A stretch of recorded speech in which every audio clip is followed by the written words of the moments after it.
आना ही तो बोलो, हम तुम्हारे सामने आ गए। सरकारी नहीं जाते हैं ना कि जैसे जाएंगे तुरंत हेलीकॉप्टर से घुमाने लगते हैं। देखो जिस चीज़ का सबको इंतजार था, इंतजार खत्म हुआ खेसारी लाल यादव के इवेंट में खेसारी लाल यादव ने पवन सिंह को जवाब दिया है।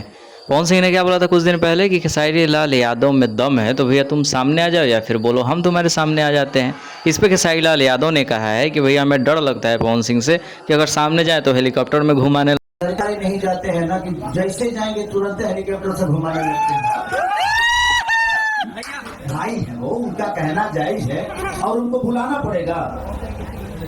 उनके बुलाने पे मैं जाऊंगा नहीं, वो मेरे बड़े भाई हैं, वो नहीं भी बुलाएंगे उसके बावजूद भी उनसे मिलने जाऊंगा तो क्यों बड़े भाई। तो अब तक तो खेसारी लाल यादव ने बड़े प्यार से पवन सिंह को जवाब दिया है कि बड़े भाई हैं, नहीं बुलाएंगे तो भी जाएंगे, फलाना फलाना बहुत तरीके का अच्छे अच्छे बातों को बोले हैं। ऐसा कुछ हेट वाली बात नहीं है, लेकिन अभी इवेंट चालू है, कहीं मूड में आ गए तो खेसारी लाल यादव कहीं पवन सिंह को जवाब तगड़ा वाला दे दे, लेकिन अब तक लिमिट में और बड़े प्यार से ही जवाब दे रहे हैं। खैर आगे की अपडेट्स के लिए चैनल को सब्सक्राइब करें।